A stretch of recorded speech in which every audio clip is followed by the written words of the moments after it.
بھون صاحب، یہ جو سپریم کورٹ کا فیصلہ ہے اس میں کہا گیا ہے، آپ کے سامنے ججمنٹ بھی پڑی ہوئی ہے کہ ہمارے سامنے جو سائفر ہے وہ پیش نہیں کیا گیا، یا جو متن ہمیں دکھایا گیا اس کی ڈیٹیل ہمارے سامنے نہیں رکھی گئی، جبکہ عمران خان صاحب کہتے ہیں کہ میں نے عارف علوی صاحب کے ذریعے اور اسپیکر قومی اسمبلی کے ذریعے یہ جوڈیشری کے ساتھ شیئر کیا ہے۔ تو اصل کہانی کیا ہے؟ دیکھیں میر صاحب، یہ پولیٹکس کی بات ہے۔ خان صاحب اپنی بات کر رہے ہیں، مریم نواز اپنی بات کر رہی ہیں، لیکن بات یہ ہے کہ مراسلے کی حد تک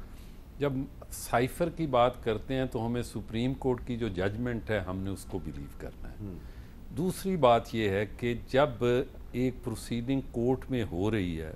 تو گورنمنٹ جو ہے وہ اپنے موقف کے حوالے سے کورٹ میں کوئی ڈاکومنٹ پروڈیوس کر سکتی ہے کہ ہم یہ ڈاکومنٹ لے کے آ گئے ہیں، یہ سیلڈ ڈاکومنٹ ہے، یہ ججز رات دیکھ رہے ہیں، تو تاکہ اس موقف کو مزید تقویت آ جائے۔ جب یہ ججمنٹ جو ہے یونانیمس ججمنٹ ہے، 5 جج صاحبان یہ کہہ رہے ہیں کہ ہمارے سامنے وہ مراسلہ نہیں آیا،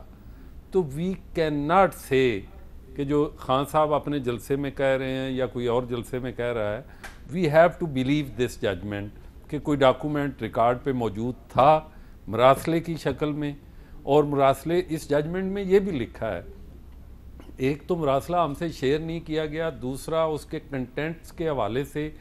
پارٹلی بتانے کی کوشش کی گئی جس کا بھی کوئی اس حوالے سے نہیں۔ دوسری بات جو اس مراسلے کے حوالے سے بات کی گئی ہے وہ میں سمجھتا ہوں بڑی امپورٹنٹ ہے۔ امپورٹنٹ یہ ہے کہ اس میں آنریبل سپریم کورٹ نے کہہ دیا کہ 7 تاریخ کا مراسلہ کہتے ہیں، 7 تاریخ سے